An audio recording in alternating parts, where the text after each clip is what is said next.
Hello. Thanks for coming. And yeah, let me have a chat about this biodynamic craniosacral therapy. And I'll show a whole bunch of slides, not too many, but enough. And inevitably, there'll be a whole mix of images, though. A lot of them will probably be anatomy images, but I'll try and explain them, and I'll try and, talk about what exactly is this therapy, and what's the paradigm behind it. Okay. Great. So there's kind of where the whole journey started, which was probably about 100 years ago. This therapy in various forms has been around for some time, actually. And the originator of the work is a guy called Dr. Sutherland, who was one of the earliest osteopaths. So he was an American, studied with Andrew Taylor Still, who's the founder of osteopathy. So we're going back some time, turn of the 19th, 20th century, and that's when he was a student, and he had a few moments, eureka moments, around the human body. But to cut a long story short, he got interested in all of these, which are these kind of unique ways that the cranial bones come together. They're joints. And joints in, quite a different way to joints in the rest of the body. You can see they're quite flat, aren't they? And they're quite unusually shaped. They're quite irregular shaped. And actually doesn't show the top of the head, but the top of the head's got this kind of thing going on, which is like comb-like structures coming together from the two major bones of the crown. So I assume he just went, wow, this is interesting. How does that work? Why is this a jigsaw puzzle? Why is it like that? I think anybody would want to ask that question. You could come up with other designs for this, couldn't you? Like, just make it all bone. Why bother with all these little sections? You could say that, couldn't you? You could make it in 3 bits, who knows what. But it comes in lots of bits. I can't remember how many, but there's a lot. If you include the facial bones, you must be up to, let me guess, 40, 50. Something like that. And the number of joints is considerable. So it is literally a mosaic. It's a jigsaw coming together in particular ways. And it really does interlock in particular ways. He had a whole moment around this bone where he thought that it looked like a gill of a fish. Well, fair enough. I mean, if you're going to have gills, they're going to be somewhere down here or up there, aren't they? That's kind of where you'd stick them. And he basically started to experiment on himself, like any, great pioneer. And what he came up with was basically the cranium is on the move. It's not a static structure, which is generally assumed in most anatomy understandings and most sciences. Actually, these bones are in very subtle, constant motion. And he noticed that this whole structure here, the temporal bone, which is in white, actually has a motion that goes like this. It's subtly doing that. Yeah, it's kind of opening out laterally to the sides. And then it's kind of moving medially. And, these are micro movements. It takes some time to be able to feel these movements, the subtle little motions that are running in the body, in the background of the body, behind the physiology, and within the structural continuity of the body. But what he found was these movements are completely consistent with the body's mechanical relationships, so that the temporal bones just can't pop out any old way. They can only move in accordance with the neighbours and the kinds of joint relationships they have. So, basically, you can't really see it so easily from here, but this bone here, this portion of the bone is sat on top of that bone. Yeah, so you've got this kind of thing going on. Like plates in the air. Absolutely. I mean, they're like tectonic plates. Lots of tectonic plates do that, but they also buckle a bit, but they also override. Exactly that. So this overrides and sits on top of that, and this does the opposite.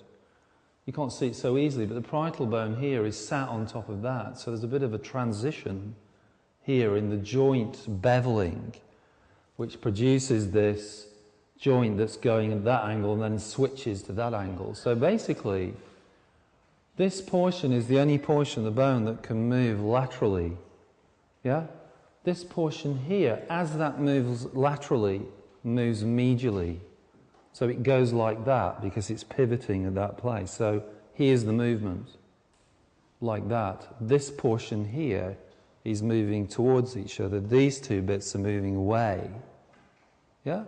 So basically, there's some subtle motion expression taking place in the cranial bones in accordance with the laws of mechanics and joint relationships. And all of these, basically he tracked all of these structures.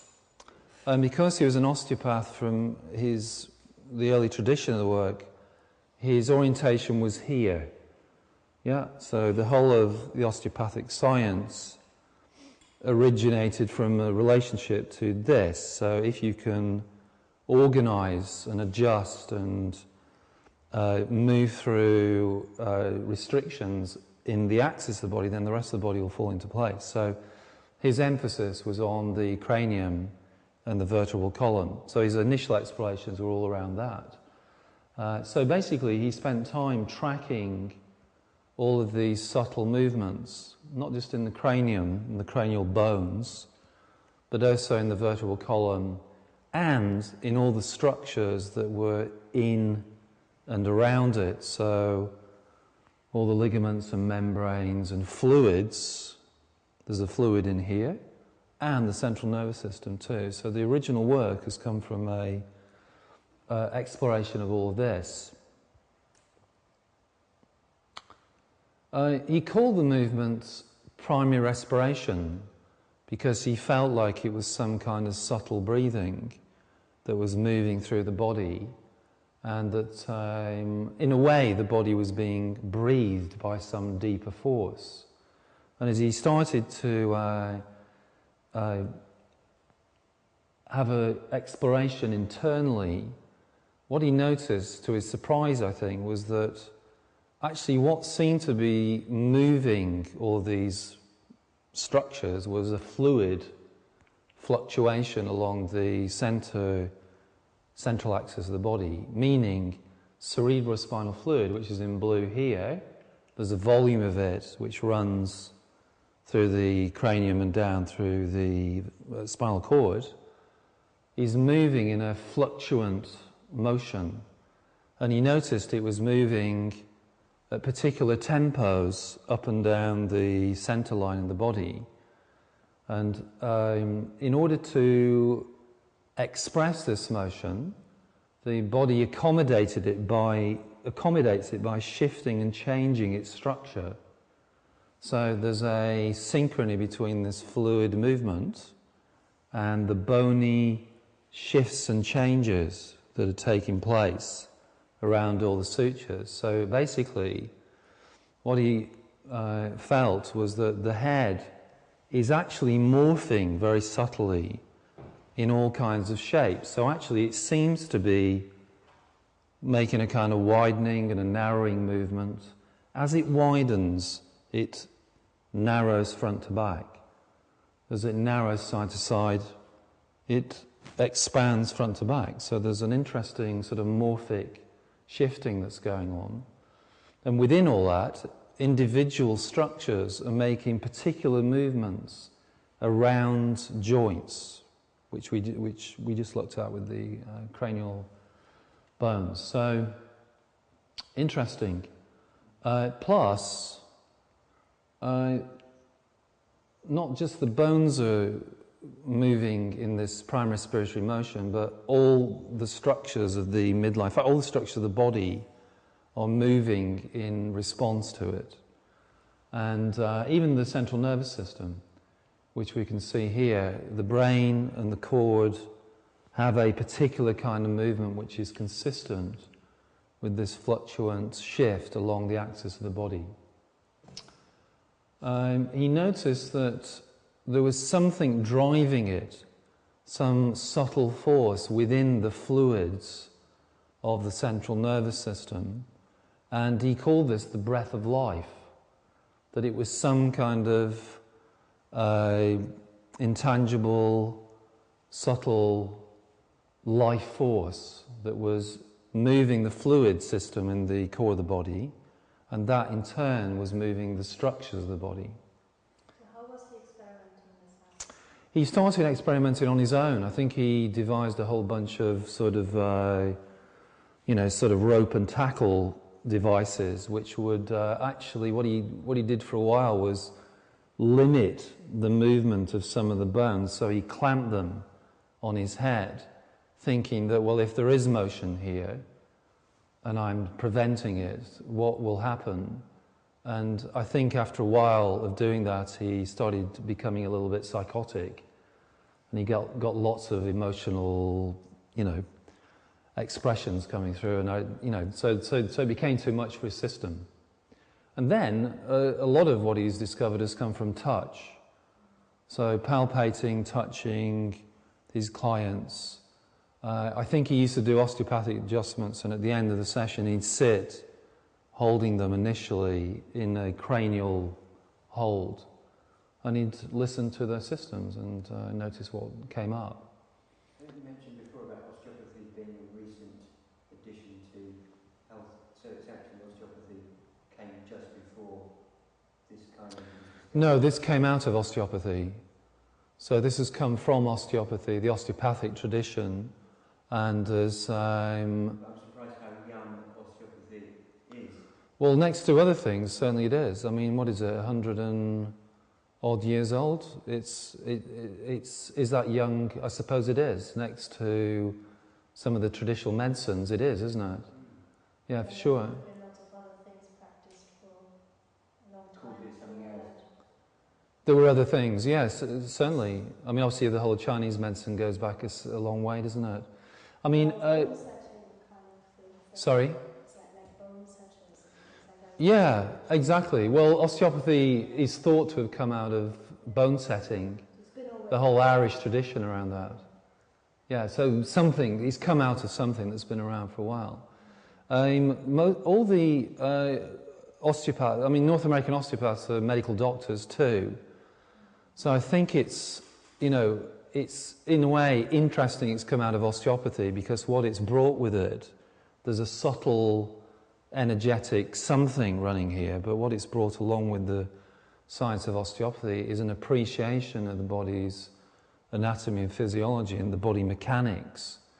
And what's kind of developed within the craniosacral field is this interesting merging of a energetic, subtle process that's taking place in the body and this kind of real solid orientation to the body's anatomy, which is, made it an intriguing science, I think. So for a long time, it remained part of the osteopathic community. There were a particular kind of osteopaths who call themselves cranial osteopaths, and I think they were slightly fringy within the osteopathic community for a long time, because they were doing something that was strange, really. It's quite different than mainstream osteopathy.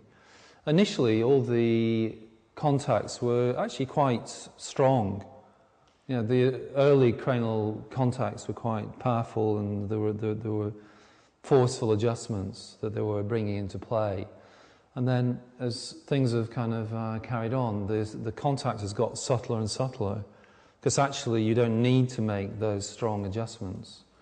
And sometime in the 80s, the cranial osteopathy started to be taught to non-osteopaths. So people initially who were in other bodywork fields and didn't have an osteopathic background, because actually what you needed was sensitivity. and an understanding of the body. So that's not just the osteopaths. And since then, there's been two streams of this science. One has been within the osteopathic community. The other one is craniosacral therapy. So it's kind of renamed because craniosacral therapists are not necessarily osteopaths. And so there's been a development since then in two particular therapies. Let's have a look here. Craniosacral therapy is a fluid-based therapy, and it started off as an exploration of fluids in the core and fluids in the core of the brain.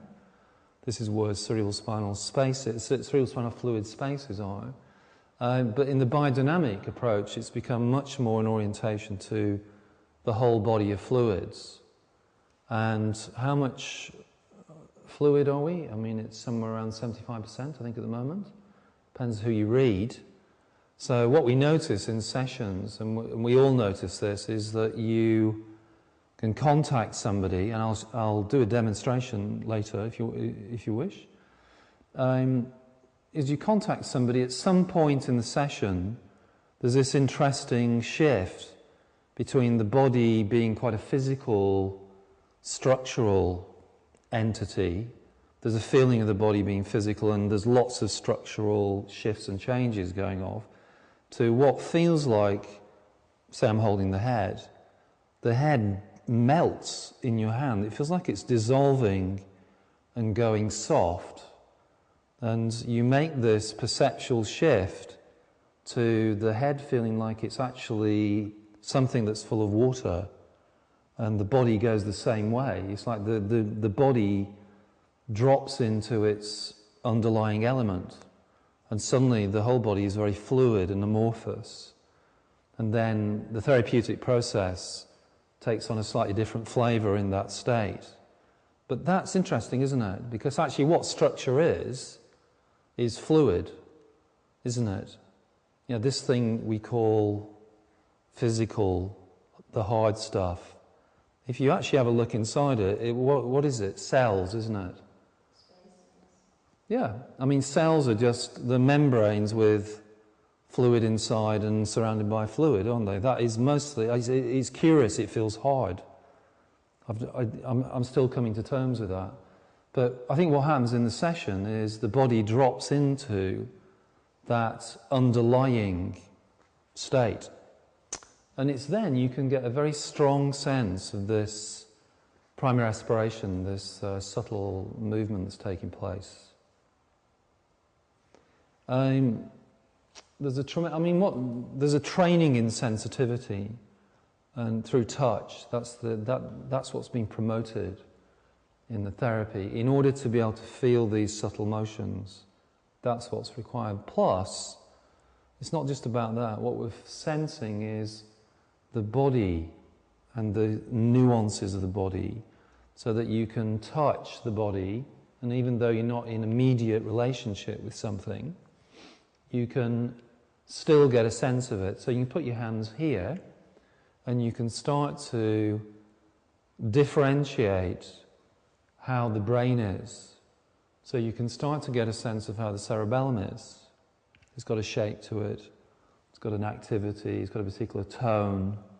Same with the brainstem. Even though you're touching here, you can form a relationship to deep structures, and you can, let's say, listen. It's a word we use a lot, even though we're using our hands. You can listen to how they are, how they're functioning, what's going on within them. So today, in the seminar that I'm running here, we spent some time listening to the brainstem and the cerebellum and this space here. Yeah, there's the fluid space here called the fourth ventricle. And we also listened to a particular strip of nuclei in the brainstem that run along its length called the reticular formation. Yeah. So through touch, you can form a relationship to quite precise and distinct structures deep to your hands. That's fascinating, isn't it? That is quite remarkable. Yeah. And not only that, they can change. So the brainstem can shift and resolve its state. These are tissues, so they can adjust. And brainstems can regulate and perhaps come out of all kinds of nervous loops or who knows what. Same goes for the rest of the brain. You can feel all these different parts, and there's obviously lots of bits to it. And you know what? You don't need to put your hands here. You can put your hands anywhere in the body and feel it. Yeah, so there's a tremendous development of felt sense awareness. That's what's being generated in the learning of this work. So the first port of call is to become sensitive to your own system. So it's a training in becoming highly attuned to your body and the nuances of your body. So to drop into an embodied state of presence within yourself, because only then can you actually feel how somebody else is. Yeah, that's fairly reasonable, isn't it? If you can be in an exquisite relationship with your own structure, then you can recognize it in somebody else. And if you're not, you can't recognize it in somebody else. That's what shows through. Would that also mean if your structure is not in a very good shape? Yeah. Looking for, Yeah. say, a faulty structure in the person? It could be like that, or it could disrupt your ability to perceive. Like a tuning fork. Yes, I mean, felt sense awareness is a relationship to our general senses, which is our biggest sensory system. It's way bigger than the eyes or the ears or all the special senses, and that's located through the whole, mostly through the connective tissue system of the body. Yeah, so you've got a huge amount of sensory ability here. Now, what you're saying is true. If you've got a disruption in that, there's something that's strained or restricted or who knows what, it can affect your ability to therefore sense. So a lot of the training is A, coming into your felt sense awareness, and B, resolving anything that's running in that. Yeah, so the whole therapy has become extremely interested in trauma and trauma resolution, because what seems to happen is it begins to percolate up through the person's system in the session, and the body goes into a process around that. So the body tries to make a shift and change around it. Can I ask a question? Yes, of course. So, I was really interested in what this conversation about Yes. if there's a fault in your own system. Yes. Like that. So, because I have a problem with my muscles, and I came to this through craniosacral, and I now have the craniosacral. Okay. I guess I'm really interested in this area of kind of having health in your system and things resolved in your system and being in a state of health, but also things not being perfect in your body and kind of like, Yes. you know, because like you're saying, to be able to listen and have a therapeutic relationship with someone else, things need to be resolved in your system, but does that mean you need to be in a state of perfect health? Yeah, I do see what you mean. Yeah, no, it doesn't. No, thank goodness, because I'd be out for a kick-off, you know. I don't perceive myself to be ill. It's my Yes. nature of a physical disability. Yeah. But it's like, I've been reading a bit about this, and you know, the sort of the breath of life and how resolving things Yes. on a deep level could affect everything else. Yes, absolutely. Yeah, I'm just really interested. Yeah, I think it's an interesting question, because I think there's levels of resolution. And what I notice is when people come into the learning of this and into the training, the body needs to resolve often around certain aspects of their system which do seem to be powerfully getting in the way of perception. Now, we'll always be trying to optimize. I don't think there's such a thing as a perfect system. That's just a wrong notion. So the whole idea of homeostasis is right. So we'll always try to optimize to the highest level we can. Now, there seems to be a certain point where there's enough freedom in your system to be able to fully open up to the perceptual abilities. And yes, okay, I've got stuff going off in my body, but it's not enough to interfere with that. And you start to learn how to, despite your condition, you can form a relationship to your health, the forces of health in your system, which are so big that conditional forces are that big. And I think this is what runs very powerfully in this therapy. So a biodynamic craniosacral therapist is mostly interested in somebody's health, and actually you've got to learn to relate to that, because I don't think we're very good at relating to it. Now, once you can do that, all hell lets loose. The body just starts shifting and changing, and alters its condition. Now if you can do that as a therapist, if you can be in relationship to your health, your conditional forces will become much lower key. They won't be governing how you are. When you say to relate to your health or the other person's health, you mean as opposed to their illness? Yes, yeah, that's right. I mean, basically, that's right. Yeah, I really love this therapy for its acknowledgement of health. So you put your hands on somebody and you go, "Hello, health, how are you doing?" Yeah, and you don't want to ignore the illness or the condition, because that's not right, is it? So then you say hello to that as well. Now, training yourself to do that takes some doing, because it's coming out of a pathological mindset, and it's coming out of a what's wrong here mentality, and can I fix it mentality. Can it be fixed, and what's wrong? Rather than, actually I'm listening to what's right. There's so much order in your system that it's staggering. You're not atomizing. Your cells are communicating powerfully. Actually, what's going on mostly, even in the most extreme illness, is health.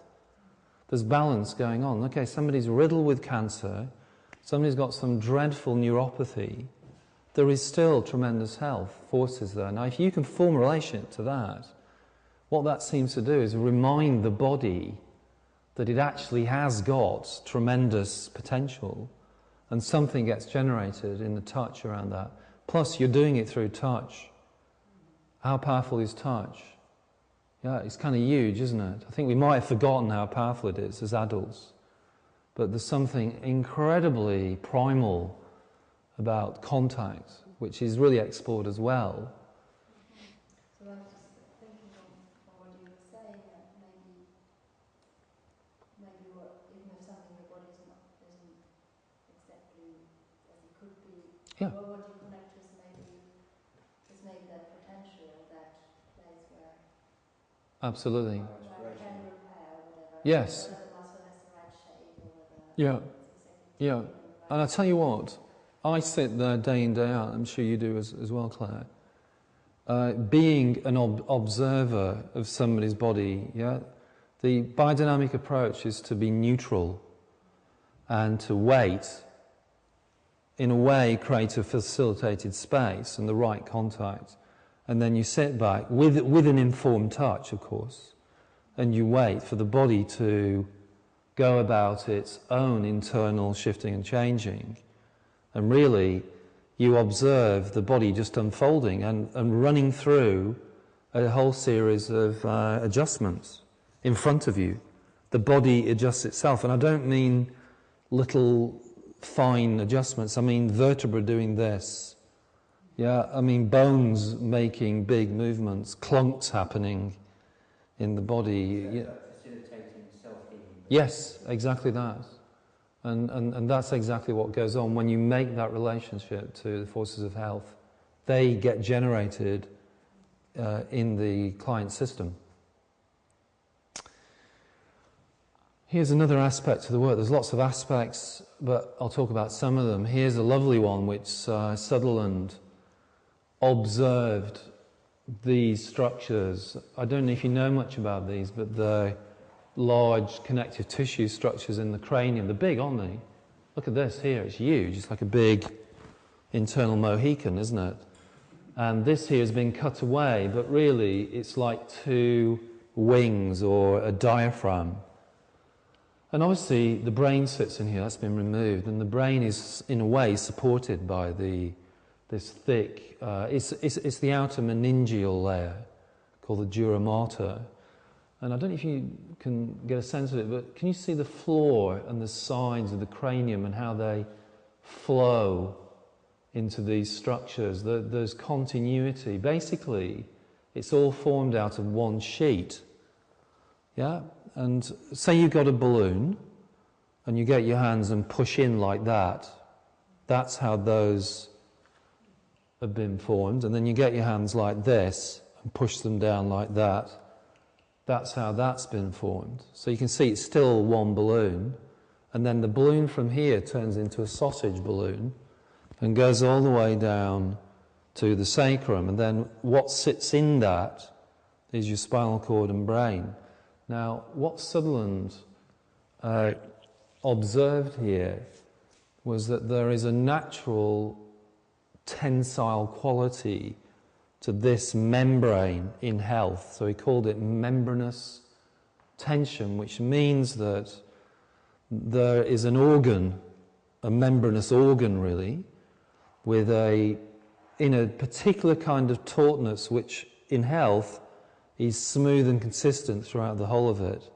It's there as a shock absorber. Yeah, it's there as a container for the central nervous system. Now, you have a fall. You say you're in a skiing. You're skiing and you fall on your coccyx. What about that one? That happens to so many people, doesn't it? And there's an impact into your coccyx. The dura mater will attempt to absorb that through the length and breadth of it, not just through the bit down there. It'll take it on as a whole structure and hopefully stop its momentum or absorb it and at least stop it coming through to the brain and the cord. That's the last place you want that to come through. So it is a shock absorber. And then perhaps in its system after that, there's some strain created by it. Yeah?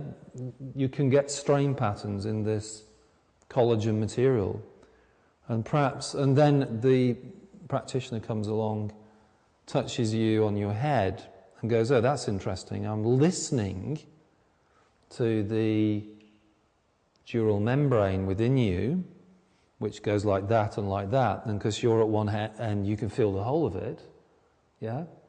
How can you feel the whole of that when you're just at one end of it?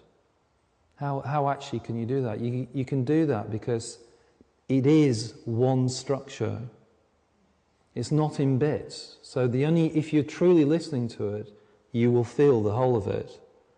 Or you'll feel as much of it as you can, and there'll be some disruption in its tensile quality, say here, at this part of the vertebral column.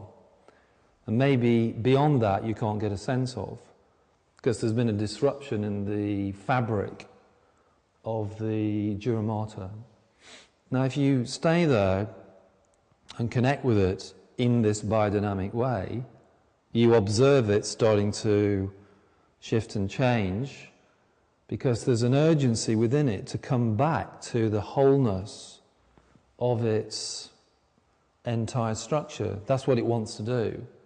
So the body wants to come out of strain patterns. It's an effort to stay in them, and disruption is a communication breakdown, isn't it? So what he's bumped across here, he called this the reciprocal tension membrane system.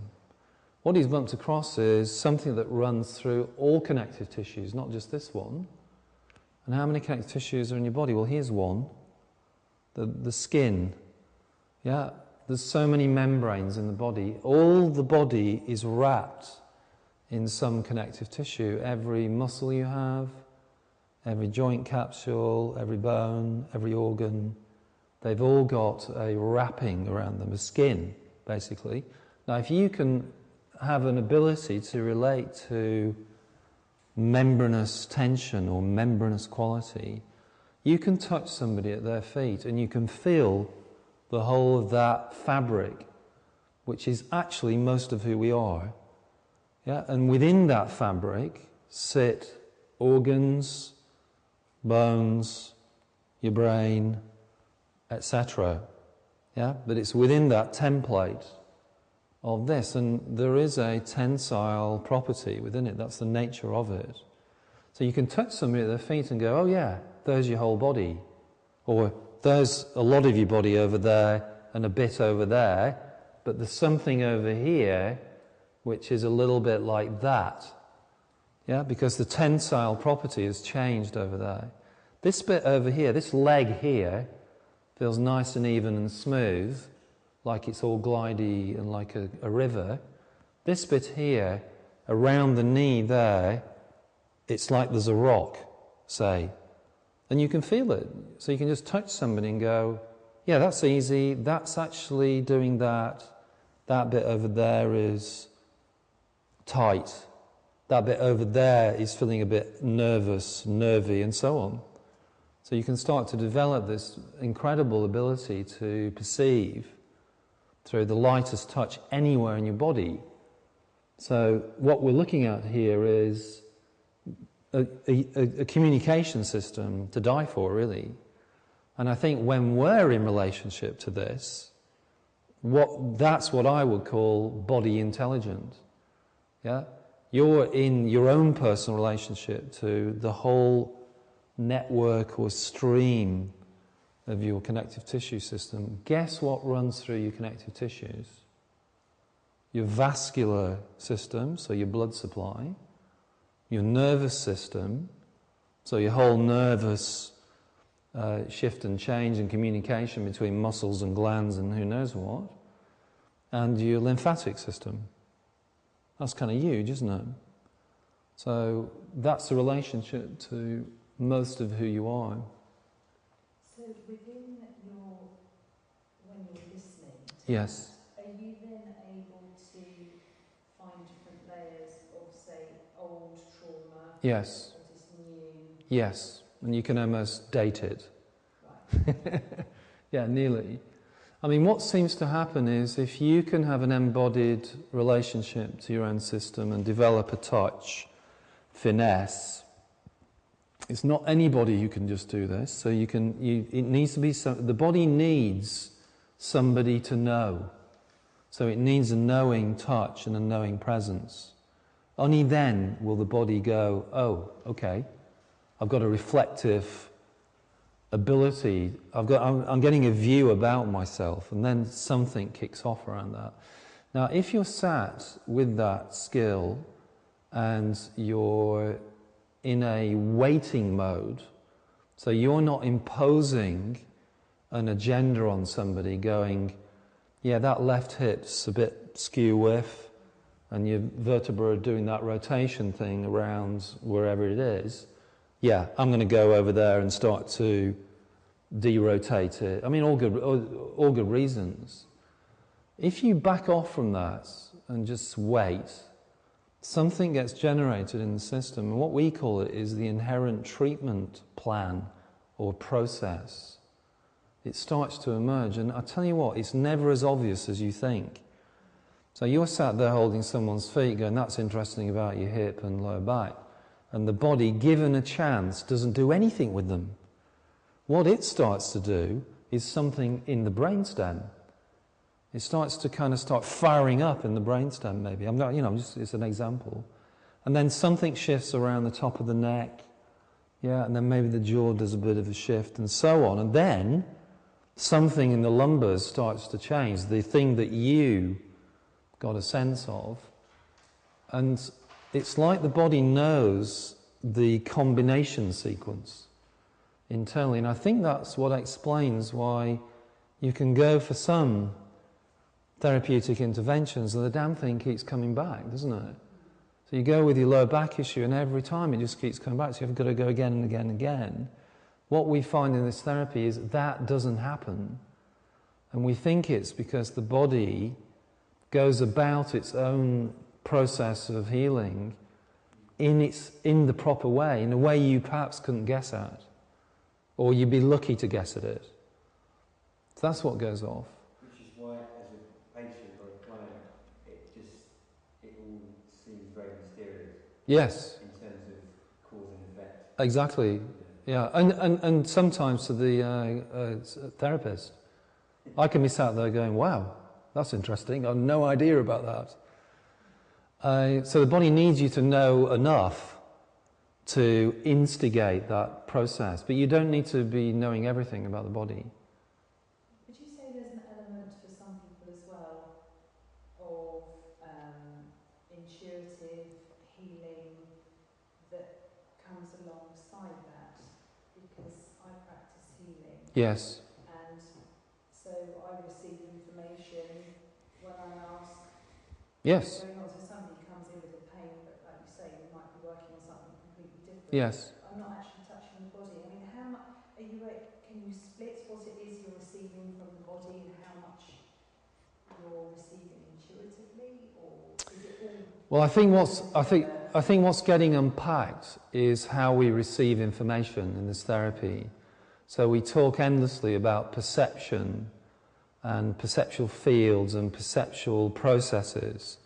Now, how do we perceive? That's the strap line underneath biodynamic craniosacral therapy in a way. So how do we do that? Through touch. Yes, some of it comes to the mind in some interesting way, but lots of it comes to the body in all kinds of ways. So we listen, we're touching with our hands, but we're listening with the whole array of our systems. So I feel like I'm some huge satellite dish, actually, hovering over somebody's system going, I'm listening, anything you want to say, you know what I mean? Even though it might look from the outside like it's just my hands that are touching. So I think within all that exploration, you start to understand what intuitive means. That's what I've come to. I mean, what does that word mean, really? It's like, well, it comes to me somehow. I don't quite know how. You know, well, I think there are all kinds of ways which are explored within the therapy. It'd take me too long to talk about it, but that's what's kept me fascinated for a long time. How do we take in information? Yeah, now most of the information we take in is absolutely unconscious. 99.9%, really, isn't it? So it's absolutely huge. You know, we're doing something with each other all the time around sensing each other, all kinds of body messages going back and forth. And we're kind of up here on the top of all that, really. So I think that's beginning to get unpacked with it, particularly in this biodynamic science, because it's really gone to that place. So the last 20 years, there's been an evolution in the work to the point where we're now saying we want to call ourselves something slightly different than craniosacral therapists. So we're going to stick a really big word in front of all those three big words and now call it biodynamic craniosacral therapy, meaning that we're not mechanically driven. So we're not bringing intention to the system in lots of different ways that you can. We're literally sat back being perceptual therapists. We are touching and sensing, and the process of that generates a powerful response in the system. Now, back to your trauma question. So I didn't quite answer that. Basically, what we notice when you do offer that, trauma starts to arise. So latent patterns in your body start to show themselves and reveal themselves. And I don't mean what you did yesterday. I mean something that's embedded within your body that could have come from who knows what. In utero. We're noticing patterns from that far back. Birth patterns, anything that's gone on for you when you were young, any injuries, any kind of insults to the body, or that terrible thing that happened to you when your mother died and you were full of grief and weren't able to process the grief, etc. You know, there's 1,000 traumas out there, isn't there? And I'm sure we've experienced some of them. So some of those you resolve at the time, but some of them you don't, and they stay in your system in some way, in the structure, in the physiology, you're changed by it. That's what pops out of these sessions. That's what the body's really interested in. It's not interested in that thing you did the other week. It's interested in what's been tying it up for 20 years and preventing the body from breathing properly. That's what comes up. So what we notice is, A, it comes up very readily because you're relating to health. You relate to health and trauma starts to percolate up through the system. And we notice too that it starts to resolve in a very easy, managed way. Yeah, rather than coming through like something that's unmanageable. So there's often a very smooth shift as trauma manifestations come. So the therapy's got less and less cathartic, actually. It used to be quite cathartic back when I was learning it. Now it's not so the case. It's quite subtle, actually. You know, someone's whole abuse trauma can arise, and actually, rather than it being some massive explosion in their system, can actually get resolved in stillness. Why do you think that's different now? Well, I think the therapy has evolved this particular orientation, and previously it wasn't quite like that. So I'm saying this particular approach here seems to do extremely well with safe and contained processes around trauma resolution, which is good news, really. And when that's happening, would the client be consciously aware of what it was that their body was? Possibly. Yeah, it could be or could not be, but they'll certainly be aware of something moving in their system. But not necessarily No. what was that happened. No, Exactly. sometimes not. Sometimes yes. It's not always necessary, actually. Yeah. But they'll feel a lot better afterwards. And would you know that the trauma is being resolved because it doesn't emerge again? Or how do you Yes. know? Yes, exactly. Because it doesn't emerge again, or if it does emerge, it's a phantom of itself. It's less. There's less charge in the system. There's less physiological affect. That's how you know. Or that person can sleep through the night now, and for 20 years they've had insomnia. Or they can go out the front door without being anxious.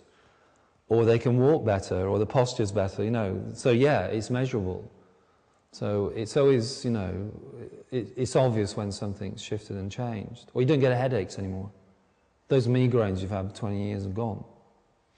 And you might not know the origin of it, you're right. Or you might be, you fell off your chair when you were 6, you know. But that's where this differs to a psychological approach. Yeah. You don't necessarily need No. to know the insights No. of what occurred. And the therapist isn't necessarily interested in that. Yeah. They're only interested in it if it seems relevant for the body to find that out. So sometimes people need to say something and then the body lets go of it. So as a client, your relationship to your quote problem is sort of your chatter, your sort of regular but kind of superficial relationship to it. And as you said, it could be anything, couldn't it? Yeah, absolutely. Yeah. You're right. So, more structure, this therapy is interested in anatomy and structural detail. What I think has come together here is an energetic phenomenon with the body science. I thank God it came out of osteopathy, actually. It's produced something that's, I think, just really exquisite. So you can listen to somebody's liver. You can feel the physiology going off under your hands. You can feel all the relationships that are across the body from the liver. And you can feel how it's subtly linked to this kind of life force movement. Yeah? So that's exquisite. So there's this notion of midlines, a midline. And obviously the structure of the body is very axial, isn't it? And everything hooks onto the vertebral column and so on. And you can feel this in lots of ways. So you can be We say we're interested in tissues, fluids, and potency. Potency is a term for breath of life in the fluids in the body. And it's like a kind of, well, it's like a prana, it's like a chi, it's like some vivacious life energy that's within the body, yeah, which is sustaining everything we think. So in a session, it's interesting. You can go from that right shoulder's feeling a little bit like that, your vertebrae's telling me this, and so on and so on. You're in a touch anatomy world to a fluid space. Yeah, and everything's feeling very fluid-like. There's a whole body holisticness within that. The body's starting to shift and change in a much more amorphous capacity. And it can feel like the body's not only gone fluid inside itself, but it's gone fluid around it as well. It feels like the body's floating in a flotation tank, in a pool. Yeah, and what we notice is primary respiration slows down as that happens. So when you're in a relationship to structure, it's moving quite rapidly. 1, 2, 3, 4, 5, 6, 7, 8, 9, something like that. When the body melts and shifts to its fluid state and expands, there's a sense of expansion, it slows down. So now it's going 1, 2, 3, about twice as slow. That's intriguing, isn't it? The same movement of the breath of life has slowed down, and you have gone through a perceptual shift. You're seeing the body differently, from a different vantage point. Suddenly, all the particular relationships has dissolved, they've moved off, and now you're more interested in a holistic relationship that runs through the body, and everything's gone from physical to fluid, and it literally feels like that. And the midline has gone from a structural midline to a fluid midline. It just feels like it's a fluid, axis all of a sudden. And then something really interesting happens. If you start to get interested, the body starts to show you this potency aspect of itself, this breath of life within the fluid body. The fluid state dissolves as well, just like the physical state has dissolved. And there's an even greater sense of expansion, actually much more of a field effect.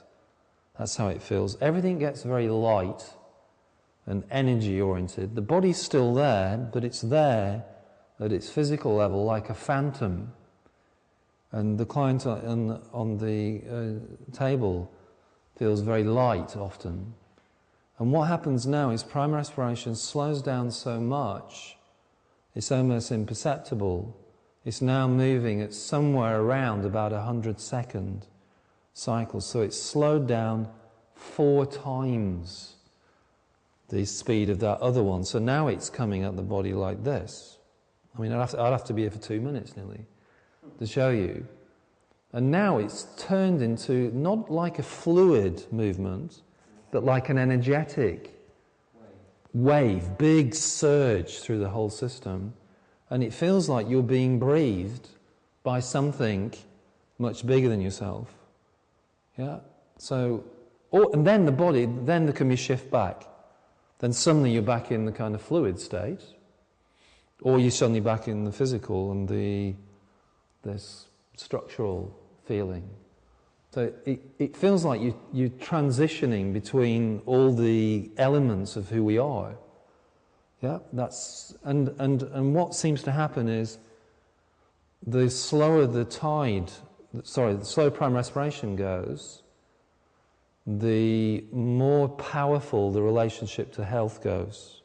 So in that wide field, with a very slow primary respiration, it feels like you're in contact with the life itself, and the body gets almost infused by it. And you can get automatic shifts taking place structurally. But there's something else happening. There's some reconnection, and the The mind even feels, I don't know, vibrant or resourced. Some connecting to a source takes place. And then the midline feels like it's an energy midline. That's how it feels. And what we think is all of these are together. They're all laid within each other. And the body unpacks these different aspects of itself in the therapy. So we're getting interested in an anatomical detail. It makes a difference to the sessions, to a certain extent. Can I just ask about Yeah. So whether, if you work with someone, whether you feel this more structural or that more feeling depends on both of you. So Yes. you can't just No, you can't just generate it. Yeah, you can't insist. So our approach is to go, touch somebody and go, exactly, and what do you want to do today? Okay, you want to be in that physical, structural thing, fine, I'm good with that. Okay, now you want to shift to that state. You know, and everybody's different, and actually what we say is that the client has the priorities within their system. What you need to be is able to listen to it.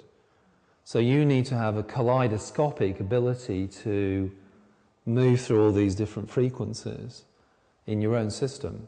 And then you can kind of recognize that. Otherwise, you won't be able to perceive it. you miss it if he wants to go to it. Yeah, exactly. So if you can't perceive that very wide state, they're trying to get there and you're preventing them. Or they're going there and you're not going there with them. And the therapeutic effect is diminished as a result. So it's all become about the practitioner's own system relationship. So there are parallels between this and meditation. Huge, I think, because in that wide field, it feels like a deep meditational space, yeah. Because it feels quite similar having the therapy when it seems to go into that level to when I've been in a deep meditative state. Many people say it, Space. absolutely.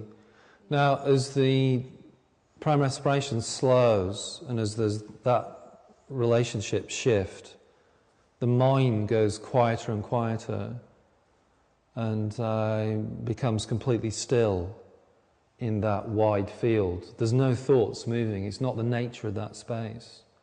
If you think of sort of the levels of brain activity, you know, alpha, beta, Yeah. delta, theta, Yeah, almost like you're that'd be theta. Theta, so Yeah. REM sort of thing. Exactly. Yeah.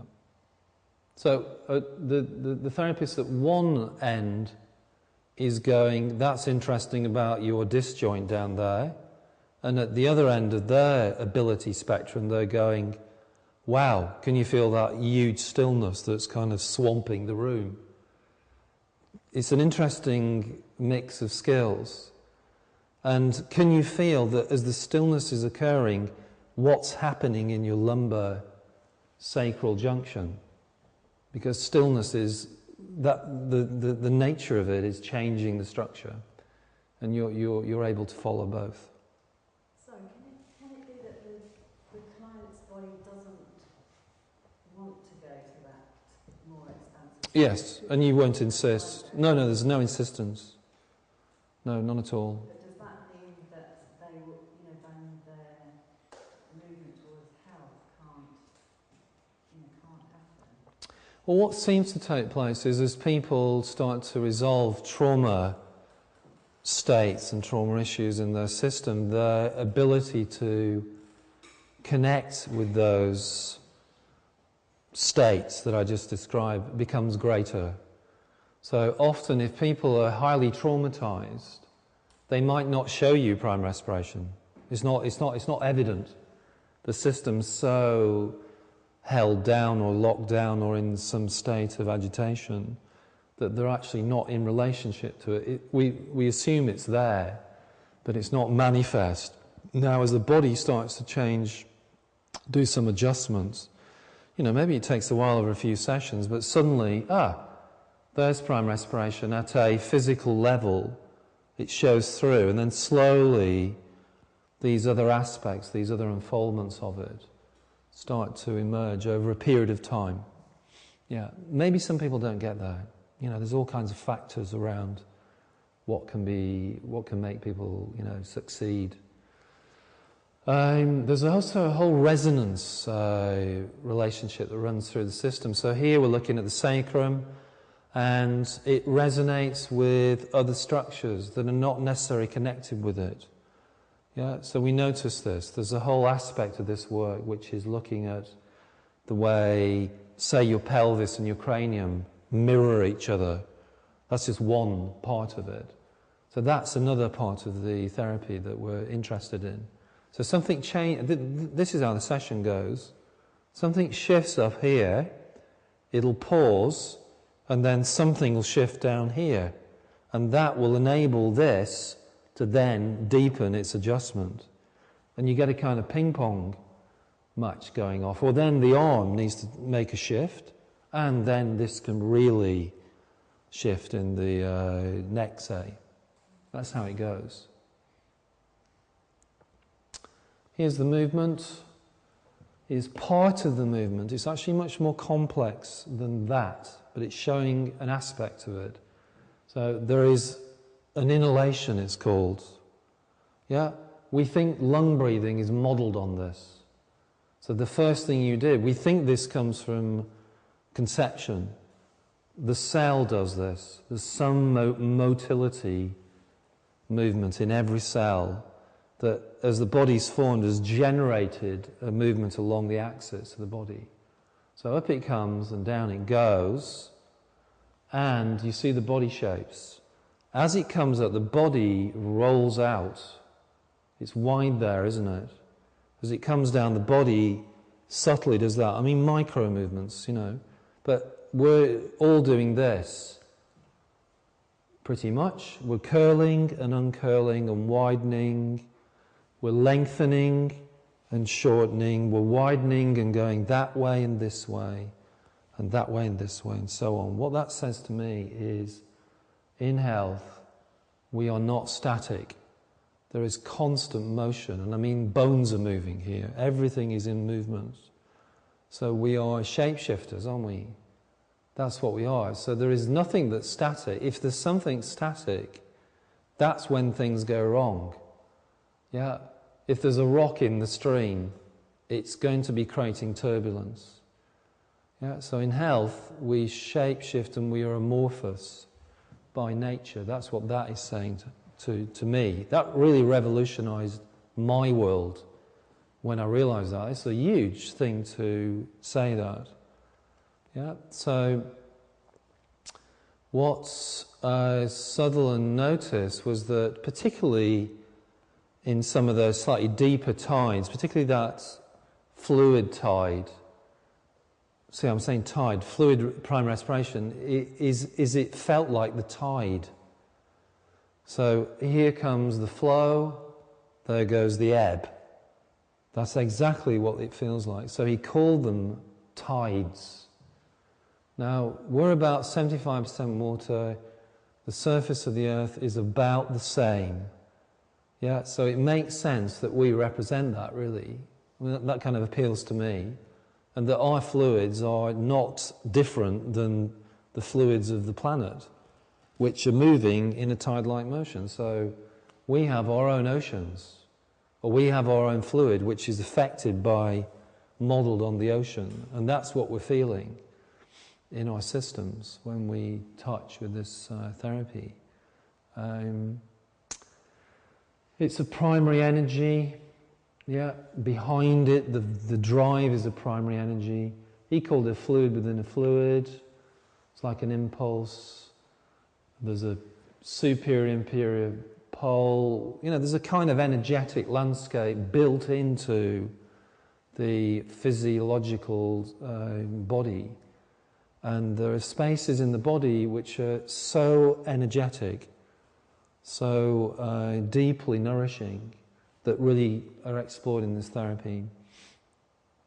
There's been a huge interest in embryology in the last 10, 15 years in this therapy, and this is one of the big drivers behind understanding what we've been feeling for years and not really knowing what the hell it is or where it's come from. Here's a moment, and there's lots of things in the embryological unfolding that help, but here's one of them. End of the first month after conception, you've got an image here showing you how the neural tube and the developing egg goes into this big flexion movement here. So it's called enfoldment, and suddenly you've got an embryo shape, haven't you? Now what we believe is this was the beginning of primary respiration. That thing that's going like that I've been talking about, it starts here, we think. Here's another image showing just that. Here's the neural tube, first thing to appear. There's a physical structure, sealing up. As soon as it's sealed up, it goes into a big curling movement, gathers in the yolk sac. The amniotic space flows around it, and you've got an embryo, and then everything starts to form from then on. Yeah? What we think is this was the igniting of this movement that we're feeling now, and it's never stopped, and it's an underlying rhythm that everything's built on top of. And here's another image just showing that same movement, just showing how everything's kind of very fluid-like, quite hollow at the moment. The body's not filled in yet. See the heart's in situ here, the gut. Yeah, that big curling movement. And here's an animation that Johns Hopkins University ran over the embryonic and fetal periods of life. So just check this out.